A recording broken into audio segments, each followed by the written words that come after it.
Martineau. Des fois, quand on se sent contrarié, ben c'est peut-être parce qu'il touche à quelque chose.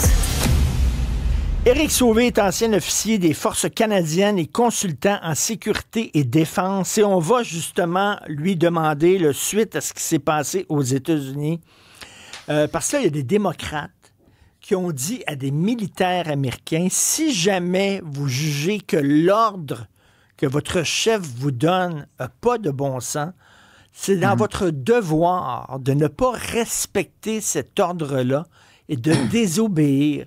C'est une sacrée bonne question de la morale, ça, pour un militaire. On va lui demander si, effectivement, c'est ce qu'il pense. Monsieur Éric Sauvé, bonjour. Oui, bonjour à vous. Écoute, pour qu'une armée fonctionne, il faut que le soldat respecte les ordres de son chef. Jusqu'où on peut dire, jusqu'où on peut remettre en question l'ordre de son supérieur dans l'armée? Bien, comme vous avez dit, on est formé pour obéir, pour faire confiance à la chaîne. Cependant, ils ont raison, les démocrates, qu'on a un devoir de désobéir à un ordre manifestement illégal. Mais qu'est-ce que c'est un ordre manifestement illégal? On n'a pas tout le temps d'y penser. Puis c'est pas la norme opérationnelle de questionner non plus. Dans le fond, quand je reçois un ordre, on me demande pas de penser à chaque fois de faire appel à ma conscience, de dire est-ce que c'est illégal ou non.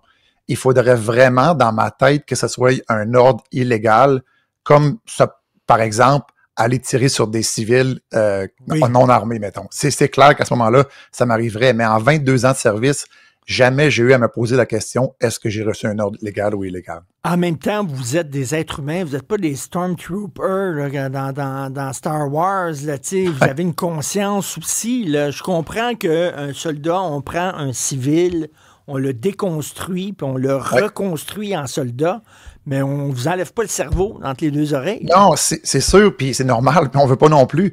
Mais, tu sais, nos personnes haut gradées aussi, ils sont très intelligentes, puis on leur fait confiance aussi. Fait que, dans le fond, le général qui reçoit l'ordre va le passer au colonel, qui va le passer au major, qui va le passer au capitaine.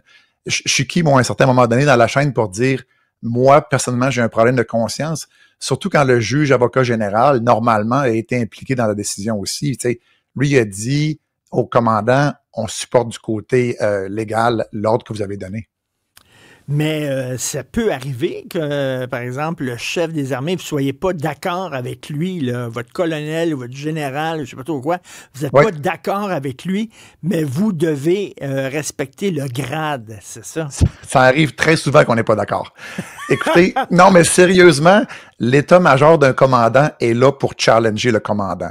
Puis ça arrive qu'on exprime notre désaccord, mais pas nécessairement comme je vais claquer la porte puis je vais m'en aller, mais on peut dire, écoutez, je vous demande de considérer telle chose. Mais j'avais déjà un commandant qui m'a dit, tu peux questionner jusqu'à temps que l'ordre arrive. Quand l'ordre arrive, à ce moment-là, tu obéis, à moins, encore une fois, que ce soit manifestement illégal. Puis là, par la suite, ça va être jugé. Si moi j'ai décidé que c'était illégal, puis finalement c'était légal, je vais être dans le trouble aussi, là, pour pas avoir agi. Ben c'est ça. Et Éric Sauvé, c'est quoi exactement là, la punition pour un soldat, un militaire qui n'obéit pas aux ordres? La cour martiale. La cour martiale. La cour martiale.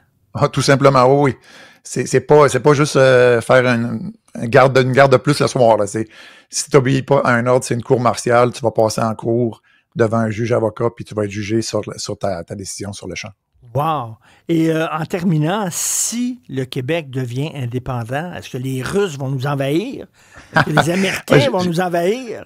J'ai vu passer la nouvelle. Non, écoutez, je vais utiliser un langage d'officier de renseignement. C'est hautement improbable que les Américains nous envahissent.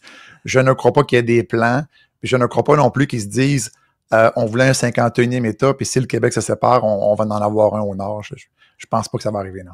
OK, donc on n'a pas besoin de prendre les armes, là, les civils, là, demain matin, là, pour se défendre. OK, merci. Non, beaucoup. Dans un avenir probable, ça n'arrivera pas, non. Éric Sauvé, ancien officier des Forces canadiennes, consultant en sécurité et défense. Merci. Salut, Éric.